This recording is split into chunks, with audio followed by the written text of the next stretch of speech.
Hello, everybody! Welcome to the show. Jack, what are we doing here today? Let me open that. Hold up. Whoa, first we have to tell them what it is. This is very important, Jack.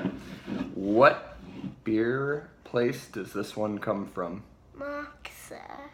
Moksa. Very excited to be sharing this video with you today.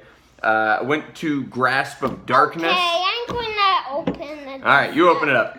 Went to Grasp of Darkness, picked up these cool glasses which have Rocklin, little Rocklin symbol on one side. It's kind of hard to see here. And Moksa on the other. Yeah, I'll help you.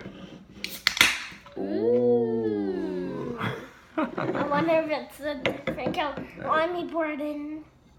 Ooh. Ooh. It's like an orange color. It is like an orange color. All right, let's start with that for now.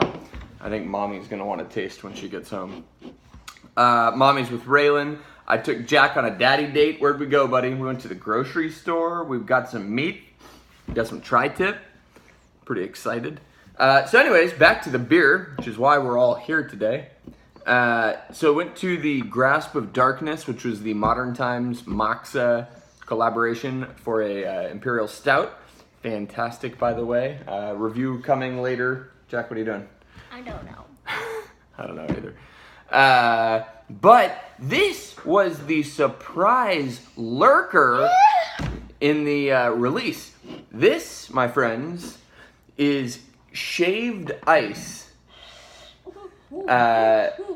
This is a collaboration with Inu Island Ales out of Hawaii. And this is a tart blonde with lilikoi,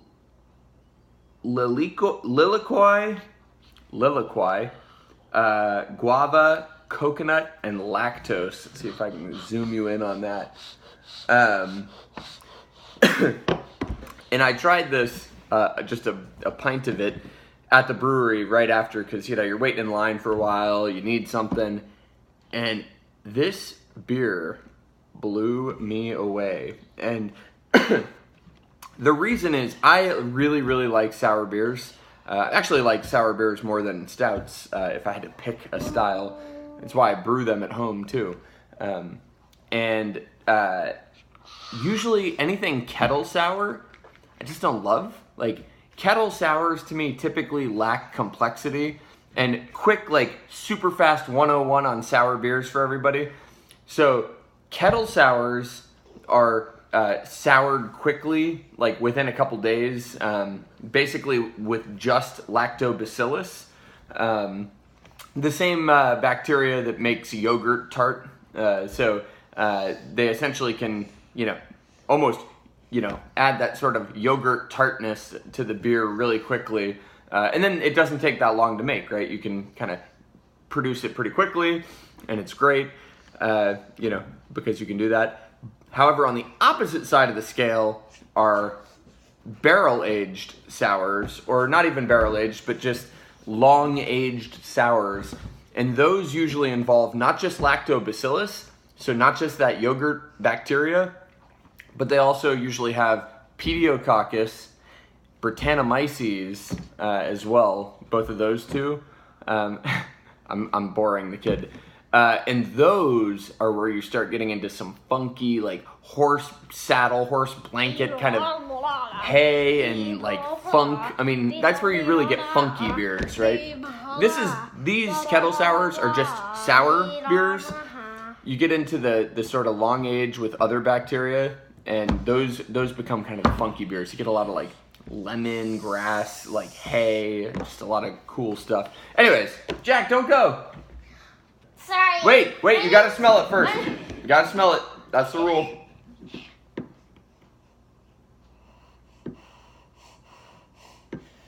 Wait, tell them. What do you smell? I smell grapes and orange lemon. Grapes and orange and lemon? Yep. All right. So because of that, though, because the sort of single bacteria thing that happens with I don't even know. Yeah, lactobacillus, I guess, is a bacteria. They typically are not that not that interesting to me. However, guys, let's give this a sniff. Oh, the smell. So I give all the credit to the aromas that are popping off here with this fruit that they've infused it with. And I know they used fruit puree of lilikoi, which I think is passion fruit, and guava. And let me tell you, I mean, it smells so islandy. It smells so tropical. It's like, you know, it's so cool because they collaborated with Innu Island Ales, and you want them to bring the island flavor to the beer. You want that stamp on the beer. And I feel like you stick your nose in this glass, and I know it's not proper glassware. This is a Pilsner glass, but whatever. It's new. Had to break it in. But it is so fruity and so delicious smelling. It's absolutely amazing to smell. And I also brought this beer to a family event the other day, a couple cans, and we shared it with like 6 adults. Everybody loved it, so for what it's worth. And they're not all sour beer drinkers. In fact, 2 of the 6 are anti-sour beer, and they thought it was delicious. One comment though from the brother-in-law, he's like, "Oh, it doesn't even taste like a beer. It's like a fruity, bubbly, fruity thing. It doesn't taste like a beer, you know."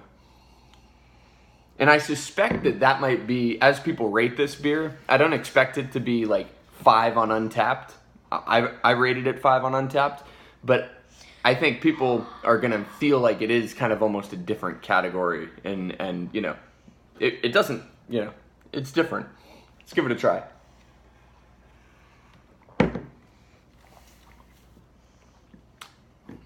Love it.